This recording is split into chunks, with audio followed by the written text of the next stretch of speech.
Forbidden Planet. March 23, 1956 marked the release of a film that would quietly revolutionize science fiction cinema, yet remain perpetually overshadowed by the space epics that followed. Forbidden Planet arrived in theaters with a production budget that MGM executives nervously watched climb toward approximately $1.9 million, astronomical for its time, but what emerged was nothing short of groundbreaking. The film's electronic score, composed by Beebe and Louis Barron using primitive synthesizers and tape manipulation, created sounds no audience had ever heard before. Their electronic tonalities weren't even classified as music by the musicians' union, forcing MGM to credit them as electronic tonalities rather than composers. This sonic innovation is widely regarded as influential, inspiring later science fiction soundscapes, including those in Star Trek and synthesizer-heavy scores of the 1980s. Drawing inspiration from Shakespeare's The Tempest, screenwriter Cyril Hume crafted a narrative unusually sophisticated for the era's monster movies and space serials. The parallels between Prospero and Dr. Morbius weren't accidental. Both wielded dangerous knowledge while grappling with the consequences of unchecked power. Robbie the Robot became the film's breakout star, designed by Robert Kinoshita with intricate details that required multiple operators. The 7-foot-tall mechanical marvel cost $125,000 to build and would later appear in dozens of films and television shows, becoming science fiction's most recognizable android decades before C-3PO. Some MGM executives feared the film's cerebral themes might alienate mainstream audiences, and they weren't entirely wrong. Despite critical praise and technical achievements that set new Hollywood standards, Forbidden Planet earned only modest box office returns, finding greater appreciation among later generations who recognized its prescient themes about artificial intelligence and humanity's relationship with technology. First Men in the Moon. In 1964, while audiences flocked to see James Bond save the world, a far more ambitious adventure quietly slipped into theaters and promptly vanished into obscurity. First Men in the Moon, Nathan Duran's adaptation of H.G. Wells' Victorian Space Odyssey, delivered something Hollywood had rarely attempted. A period piece that launched its protagonist to the lunar surface with all the proper manners of the British Empire intact. Ray Harryhausen's stop-motion wizardry brought the moon's insectoid inhabitants, the Selenites, to life with a creativity that left critics genuinely impressed. The film's depiction of an underground lunar civilization, complete with giant ant-like creatures and crystalline architecture, showcased technical achievements that would set standards for creature effects in the genre. Yet despite glowing reviews praising its imaginative world-building and Harryhausen's masterful creature work, the box office remained stubbornly cold. Martha Heyer's portrayal of Kate Callender transformed what could have been a typical damsel-in-distress role into something far more assertive for its era. Her determined character refused to simply stand aside while the men explored alien worlds, marking a notable shift in how women appeared in science fiction films of the 60s. Some speculate that the film's distinctly British sensibilities may have puzzled American audiences expecting sleek rockets and space-age technology. Instead, First Men in the Moon embraced the charm of top hats and proper tea service alongside its alien encounters. This distinctive approach, combined with Harryhausen's artistry, has earned the film recognition as a classic among genre enthusiasts, even if mainstream audiences never quite caught on during its original theatrical run. Rocket Ship XM.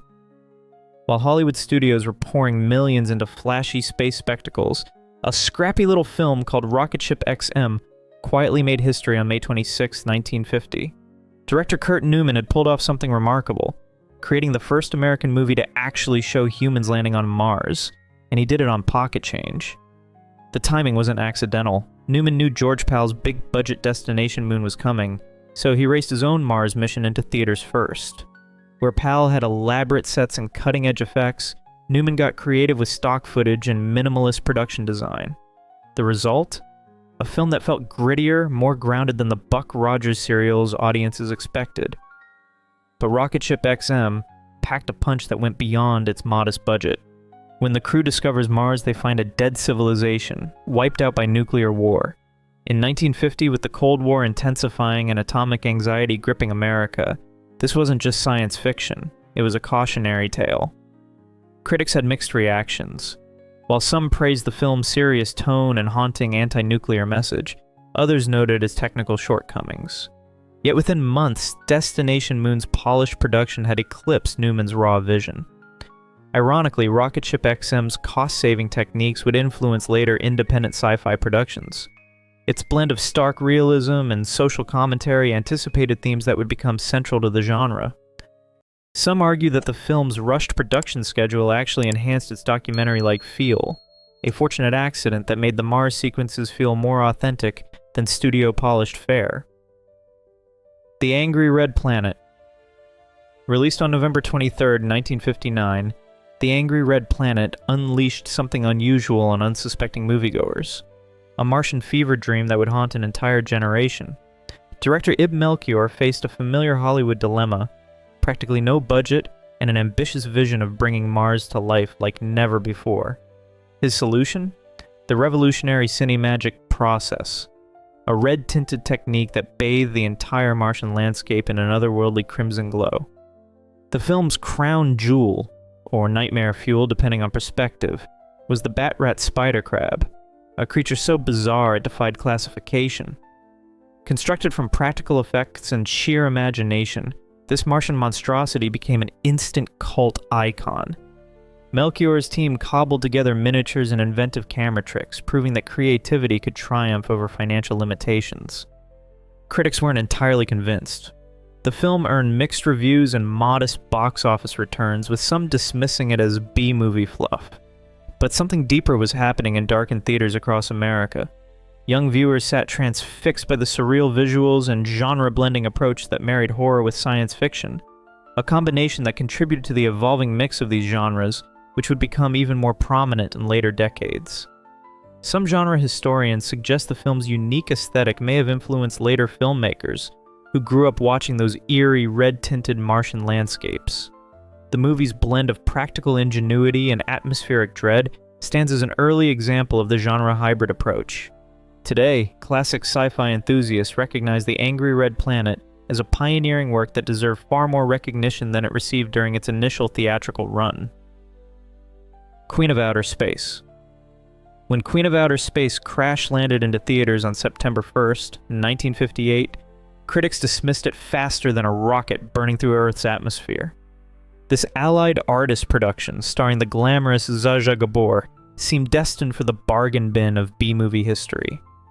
But decades later, film scholars and cult movie enthusiasts discovered something remarkable buried beneath its campy exterior, a subversive gem that challenged gender dynamics while serving up pure entertainment. Director Edward Burns crafted an all-female Venusian society ruled by a mysterious masked queen, creating what film historian Bill Warren analyzed as a fascinating inversion of typical space opera power structures. The planet Venus becomes a matriarchal paradise where women hold all the cards, making decisions about war, peace, and the fate of crash-landed Earth astronauts. This wasn't just camp, it was commentary wrapped in sequins and spacesuits. Gabor's performance as Talia, the rebellious Venusian scientist, sparkled with wit and charm that elevated the material beyond its modest 15-day shooting schedule. Her Hungarian accent and theatrical delivery became the film's secret weapon, transforming potentially ridiculous dialogue into memorable one-liners. Production designer Dave Milton created Venus using painted backdrops and creative lighting that somehow made the limited budget feel lavish rather than cheap. The film's tongue-in-cheek approach to serious themes, from nuclear warfare to women's liberation, would later strike a chord with retrospective audiences who got the joke. Some speculate that screenwriter Charles Beaumont intentionally loaded the script with double meanings, using science fiction as a Trojan horse for social commentary. Modern critics have come to recognize Queen of Outer Space as an early example of feminist science fiction, proving that sometimes the most profound messages come wrapped in the most unexpected packages. 20 Million Miles to Earth. Released in 1957, 20 Million Miles to Earth delivered something Hollywood hadn't quite seen before, a space monster that audiences actually felt sorry for. Ray Harryhausen's stop-motion masterpiece, The Emir, wasn't just another rampaging beast terrorizing cities. This creature from Venus possessed an almost childlike curiosity that made its inevitable destruction genuinely heartbreaking. The film broke new ground by shooting on location in Rome, making it one of the first American sci-fi productions to embrace authentic European settings. While other monster movies relied on studio backlots, director Nathan Duran captured the Eternal City's ancient architecture as a backdrop for futuristic chaos. The contrast between Roman landmarks and alien terror created a visual authenticity that elevated the entire production. Harryhausen's meticulous animation process brought unprecedented emotional depth to the Ymir. Each frame required careful positioning of the creature model, with Harryhausen spending months crafting sequences that lasted mere minutes on screen. His technique influenced generations of special effects artists who recognized the Ymir as a benchmark for sympathetic monster design. Despite these technical achievements, the film saw only moderate box office success. Its tragic ending, where the misunderstood creature meets its inevitable doom, diverged from the formulaic monster movies audiences expected. Some speculate this emotional complexity actually hurt its commercial appeal, as viewers weren't prepared for a space adventure that tugged at heartstrings rather than simply delivering thrills. Journey to the Seventh Planet. In 1962, while Hollywood churned out space operas filled with ray guns and rubber monsters, a Danish-American co-production dared to venture into uncharted psychological territory. Journey to the Seventh Planet wasn't just another rocket ship adventure. It was a mind-bending exploration of human consciousness disguised as a trip to Uranus. Director Sidney W. Pink crafted something genuinely experimental for its era. When his astronauts landed on the seventh planet, they didn't encounter alien civilizations or cosmic battles. Instead, they faced their own subconscious fears materialized in dreamlike sequences that would make Salvador Dali proud. Pink's use of surreal visuals and psychological horror elements created a viewing experience that left audiences either puzzled or completely mesmerized. The film's shoestring budget forced creative solutions that accidentally became its greatest strengths.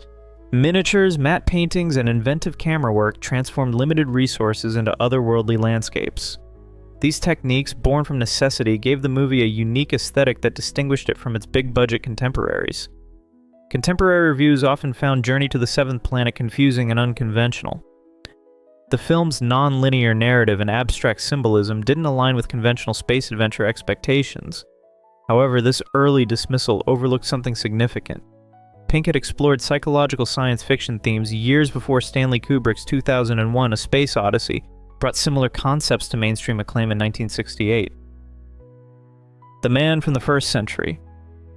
Behind the Iron Curtain in 1962, a peculiar Czech film dared to launch an ordinary man into space and straight into the heart of Cold War absurdity. The Man from the First Century emerged from Czechoslovakia's Barrandov Studios as director Oldřich Lipský crafted something unprecedented, a sci-fi comedy that managed to poke fun at bureaucratic madness while navigating the constraints of state censorship. The premise sounds simple enough. An average Joe gets accidentally rocketed into the cosmos. But Lipský transformed this setup into a masterclass of subversive storytelling. Using surreal visual gags and inventive practical effects, the director created whimsical spacecraft and alien worlds that showcased remarkable ingenuity. What made this space adventure truly dangerous wasn't its rocket ships. It was its razor-sharp wit. Every bureaucratic alien encounter and conformist space colony served as a mirror reflecting the rigid systems audience knew all too well. Czech viewers recognized the film's subtle jabs at red tape and groupthink, and its satirical tone resonated deeply.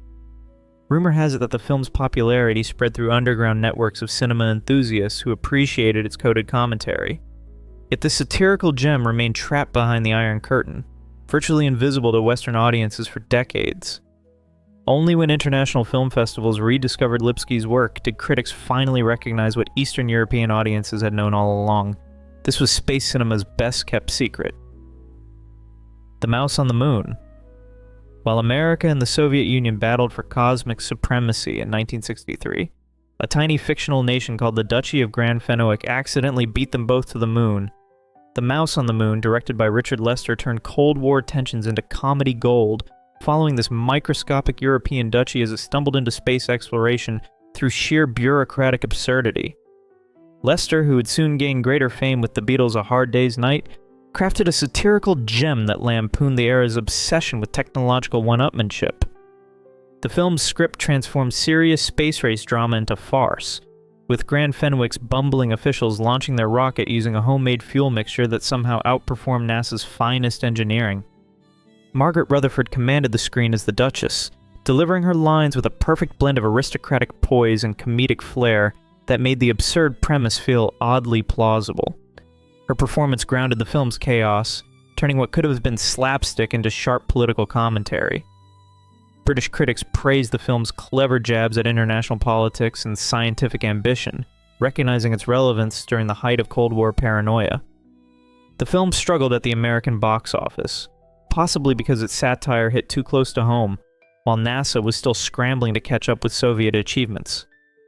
Decades later, The Mouse on the Moon has earned cult status among film enthusiasts who appreciate its unique blend of space adventure and political satire, proving that sometimes the smallest voices deliver the sharpest critiques of superpower rivalry. Battle in Outer Space. In 1959, while many Hollywood studios produced space adventures with modest budgets and practical effects, Japan quietly unleashed something extraordinary. Battle in Outer Space hit theaters that year, delivering a cosmic spectacle that showcased Toho Studios' ambitious vision.